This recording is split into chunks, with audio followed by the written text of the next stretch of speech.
Camera बंद कोई नहीं करेगा, ऑन रखेंगे कैमरे सब। जिसका ऑफ मिलेगा उसे मैं क्लास से रिमूव कर दूंगा बच्चे। स्क्रीन सबको नजर आ रही है? Yes sir. ओके, तो Yes, start. yes, sir. Yes, sir. Okay, Yes, sir. Mute yourself now.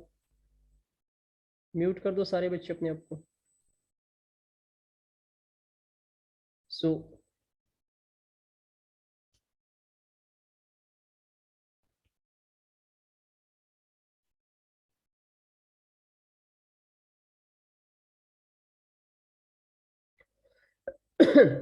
कितने बच्चों को ये पता है कि लाइट क्या चीज होती है? सर लाइट हमें थिंग को विजिबल करती है। हाँ, light is a form of energy that help us to see all around us. Light energy का एक फॉर्म है जो हमें देखने में मदद करता है। ठीक है। लाइक अभी आप स्क्रीन देख पा रहे हो अपने फोन की, ये भी लाइट की वजह से ही पॉसिबल है। ठीक है।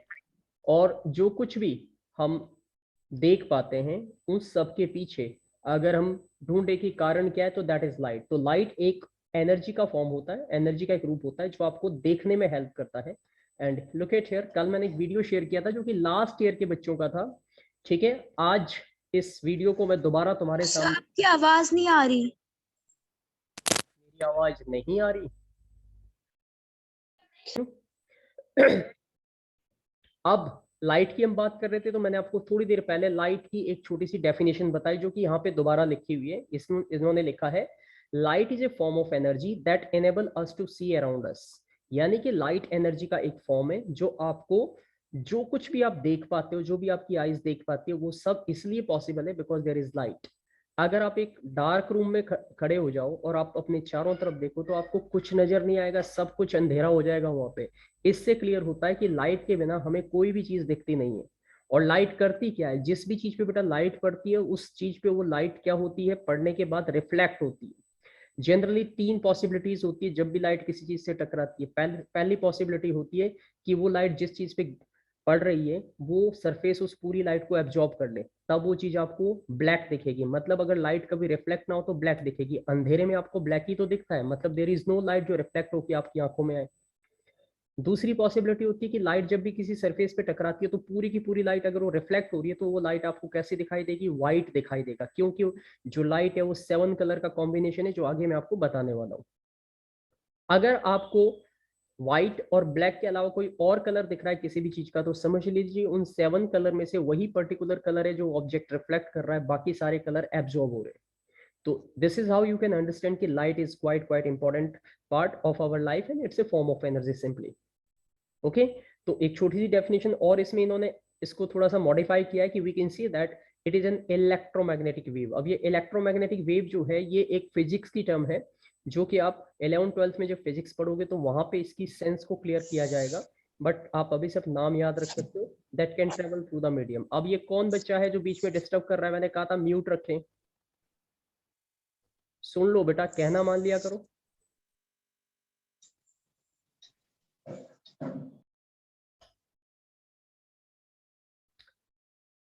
अब देखो यहाँ पे अगर मैं बात करूं कि टाइप्स ऑफ ऑब्जेक्ट जो लाइट अपनी पैदा करते हैं वो और जिनकी अपनी लाइट नहीं होती है, इनके बेस पे जो ऑब्जेक्ट्स है वो दो कैटेगरी में डिवाइड किए गए बेटा। ल्यूमिनस ऑब्जेक्ट होते हैं, नॉन ल्यूमिनस ऑब्जेक्ट होते हैं। ल्यूमिनस ऑब्जेक्ट कौन से होते हैं? ऐसे ऑब्जेक्ट जिनके पास अपनी खुद की लाइट होती है। ऑलराइट, तो ल्यूमिनस की डेफिनेशन देखो बहुत छोटी सी है। Luminous objects are those objects which has its own light। यानी कि ऐसे ऑब्जेक्ट या ऐसी चीजें जिनकी खुद की लाइट है, वो किसी और से लाइट नहीं लेते, वो खुद के अंदर से लाइट पैदा करते हैं। They are called luminous object. Example के लिए बल्ब है, स्टार है, सन है, ये अपनी लाइट देते हैं, इनके पास खुद की लाइट होती है, that's why they are known as luminous object. Non luminous बिल्कुल अपोजिट होंगे, जो अपनी लाइट नहीं है बट हाँ अगर किसी और चीज की लाइट उन पर पड़ती है तो वो हमें नजर आते हैं। So non-luminous are those objects which do not have its own light, but they can reflect the light of the other sources. Okay?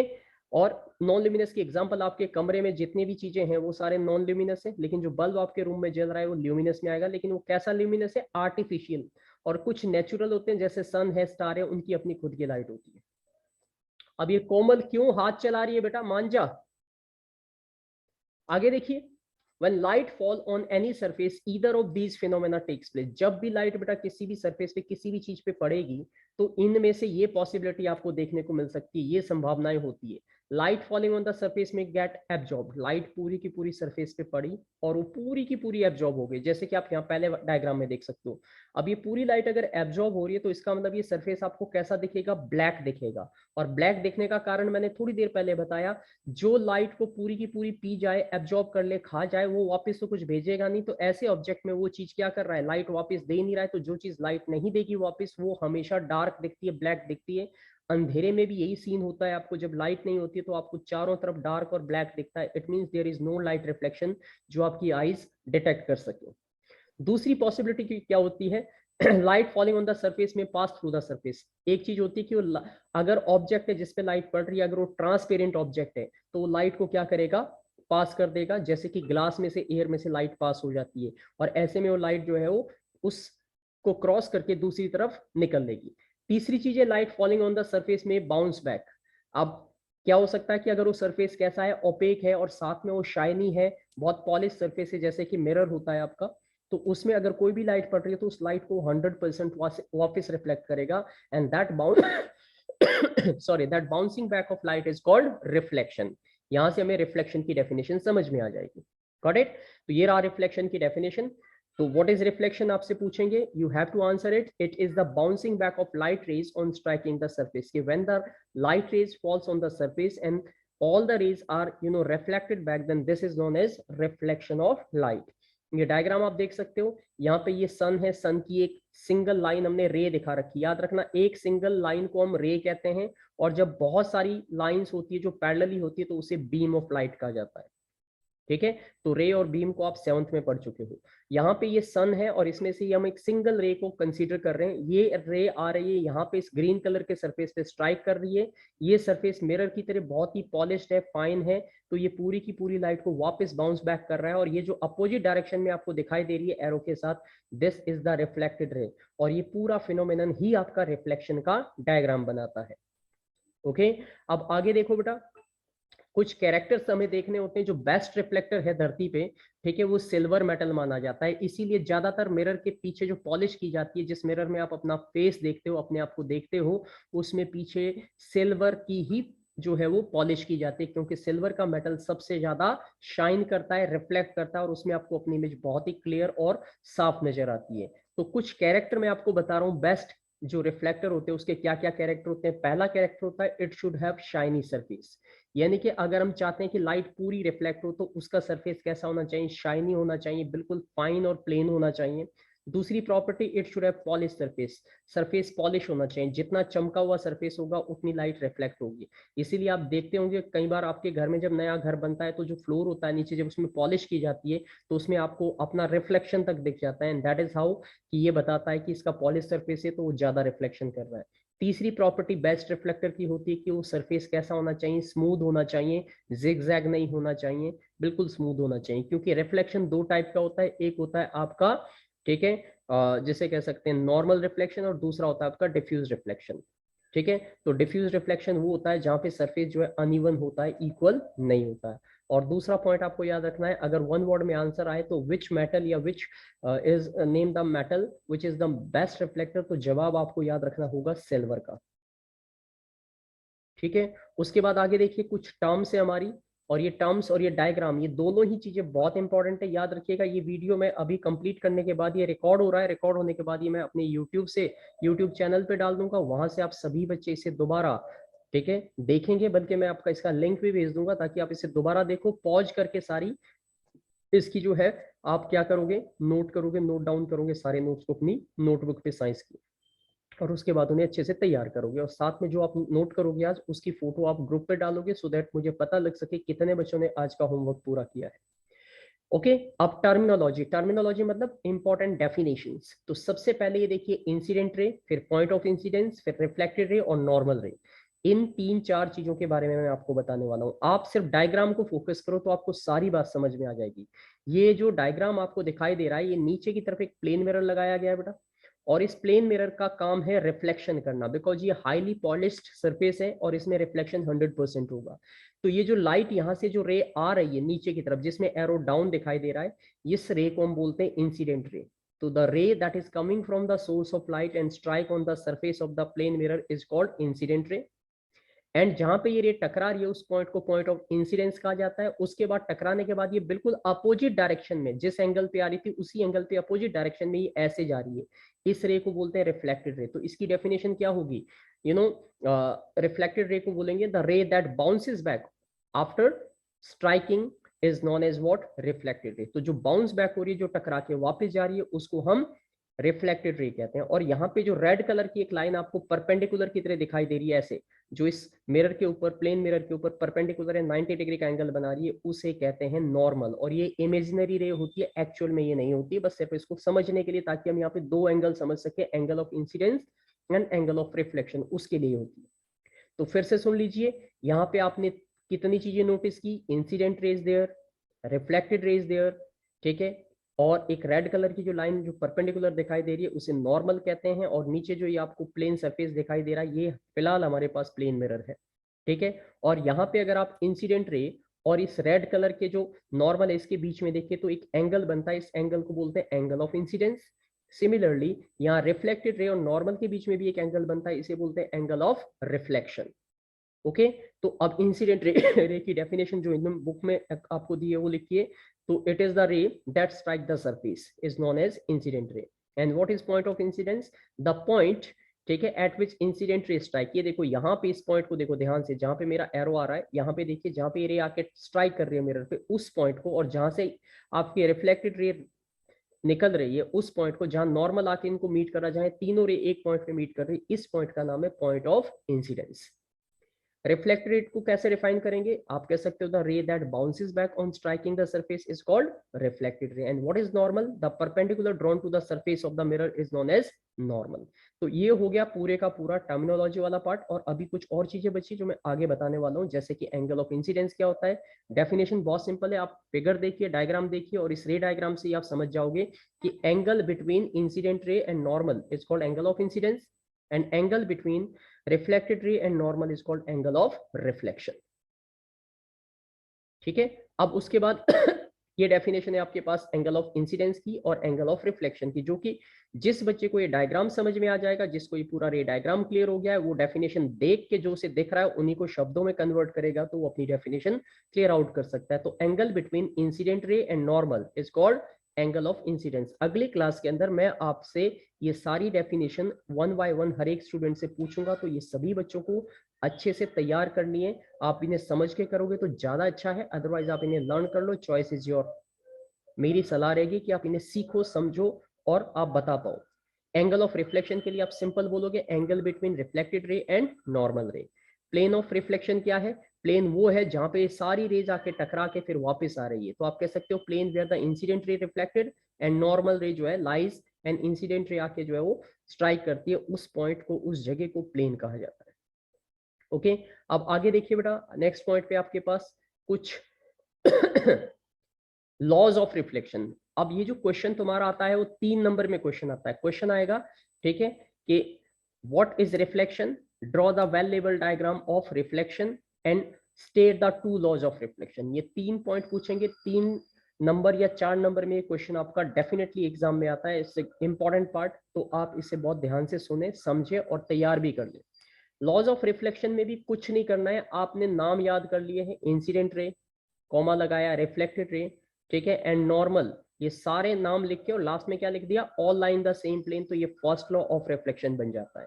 क्या होता है first law of reflection, incident ray, reflected ray and normal all lie on the same plane. तो this is the first law of reflection. second law क्या कहता है, second law कहता है कि जो एंगल I है यहाँ पे, ठीक है, और एंगल R है, ये हमेशा रिफ्लेक्शन में इक्वल होते हैं. जितना एंगल I होगा, अगर एंगल I 60 डिग्री बन रहा है तो एंगल R भी आपका क्या होगा, 60 डिग्री ही होगा. तो angle of incidence is always angle of reflection. This is the second law. तो ये 2 लॉज बहुत सिंपल, बहुत इजी है. जिसको रे डायग्राम समझ में आ गया उस बच्चे को ऑलमोस्ट सारी बातें इजीली समझ में आ जाएगी. ठीक है, उसके बाद अब आगे बढ़ते हैं बेटा. यहाँ पे types of sources of light. अगर हम लाइट के सोर्सेज की बात करें तो 2 टाइप के सोर्सेज होते हैं, एक पॉइंट साइज होता है और दूसरा फाइनाइट सोर्स होता है। पॉइंट का मतलब है बिल्कुल एक सिंगल पॉइंट जहां से एक सिंगल रे आ रही है, उसे पॉइंट सोर्स ऑफ लाइट कहते हैं। और फाइनाइट सोर्स होता है बड़ा, जहां से बहुत सारी अमाउंट में लाइट जो है एक साथ आ रही है। तो इन दोनों को मैं आगे समझाने की कोशिश करूंगा। ये देखिए, पॉइंट सोर्स की डेफिनेशन है source that are too small in size and just produce a single ray is known as point source.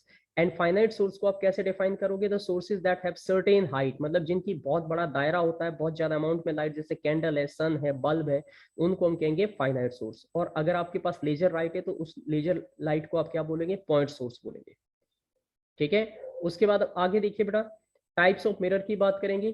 तो मिरर हमारे दो टाइप के होते हैं, और ये मिरर का फंक्शन इसलिए क्योंकि हम रिफ्लेक्शन पढ़ रहे हैं, तो मिरर को समझना बहुत जरूरी है। दो टाइप के मिरर हमें समझने हैं, प्लेन मिरर होते हैं, स्फेरिकल मिरर होते हैं। प्लेन मिरर क्या होते हैं, स्फेरिकल मिरर क्या होते हैं, दोनों के बारे में एक एक करके आपको समझाने की कोशिश करता हूँ। प्लेन मिरर आप लोगों के घर में है, आप रोज अपने घर में जो अपना फेस जिसमें देखते हो वो आपका प्लेन मिरर है, जिसे आम भाषा में आप शीशा कह सकते हो, दर्पण कह सकते हो। तो प्लेन मिरर जो है वो एक फ्लैट सरफेस होता है ग्लास का, जिसके पीछे जो है सिल्वर की पॉलिश की जाती है, और आप उसमें आसानी से अपनी इमेज देख सकते हो। तो that have plane reflecting surface is simply called the plane mirror. और ऐसा मिरर, ये देखिए स्फेरिकल मिरर क्या होता है, जो एक स्फीयर, यानी कि स्फीयर समझते हो, गोल कोई राउंड चीज को ग्लास की लें और उसमें से कट करके एक पीस को जो है उसका क्या, जैसे ये एक पीस कट किया और इसको एक साइड से हमने पॉलिश किया, तो अगर हमने बैक से पॉलिश किया तो ये अंदर से रिफ्लेक्शन करेगा, तो ये कॉनकेव मिरर कहलाएगा बेटा। और अगर हम इसको बाहर से रिफ्लेक्ट कर रहे हैं, रिफ्लेक्टिंग बना रहे हैं, तो ये क्या बनेगा आपका? This is called the convex mirror. तो ये दो डायग्राम आप यहाँ देख सकते हो। कॉन्वेक्स मिरर में चीजें आपको छोटी दिखती है और बहुत दूर तक का दायरा दिखता है, और कॉनकेव मिरर में आपको अपनी चीजें, अपनी इमेज उल्टी दिखती है। आपके घर में स्पून है, आप एक स्पून लीजिए जो साफ हो, जो पॉलिश्ड हो, और अगर आप उसको उस हिस्से से देखोगे जिधर से आप उसमें खाना उठाते हो, तो कॉनकेव मिरर की तरह बिहेव करेगा, आपको अपना फेस उसमें उल्टा दिखेगा। और अगर आप उसको उल्टा करके देखोगे पेट वाले साइड से, जहां से वो बाहर की तरफ बल्ज है, तो वहां पे आपको अपनी इमेज छोटी दिखेगी। तो वो कॉनकेव और कॉन्वेक्स एक ही जगह पे दो चीजें आप देख सकते हो। ओके, तो ये मिरर की कंडीशन मैंने आपको बता दी। अब कॉनकेव मिरर की यहाँ पे स्टेटमेंट भी इन्होंने दे रखी है। It is the mirror the in which the reflection occurs through the inner surface. तो जहां अंदर की तरफ से, अब स्पून को याद कर लो, स्पून का वो हिस्सा जिसमें तुम खाना उठाते हो, अंदर की तरफ का हिस्सा है, उसको कॉनकेव नेचर कहते हैं। और अगर आप उसकी बैक साइड देखोगे तो इसमें रिफ्लेक्शन बाहर आउटर सरफेस पे होता है, तो उसे हम क्या कहेंगे? कॉन्वेक्स बोलते हैं। अब उसको स्फेरिकल इसलिए बोलते हैं बिकॉज जो स्फेयर का ही पार्ट लगता है, ऐसा लगता है जैसे किसी स्फेयर में से कट करके निकाला गया है। इमेजेस की बात करें तो दो टाइप की इमेजेस हमें समझनी होगी, एक होती है रियल इमेज और एक होती है वर्चुअल इमेज। रियल इमेज वो होती है जो एक्चुअल में आप अपनी स्क्रीन पे ले सकते हो और स्टोर कर सकते हो, और वर्चुअल इमेज वो होती है जो तब तक होती है जब तक ऑब्जेक्ट जो है मिरर के सामने है।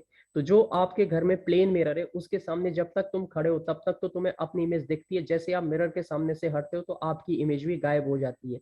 ऐसी इमेज जो परमानेंट नहीं होती है उसे हम वर्चुअल इमेज कहते हैं, और जो इमेज परमानेंट होती है और स्क्रीन पे ऑब्टेन होती है उसे रियल इमेज कहते हैं। रियल इमेज का एग्जांपल है जो थिएटर में तुम मूवी देखते हो, वो रियल इमेज होती है।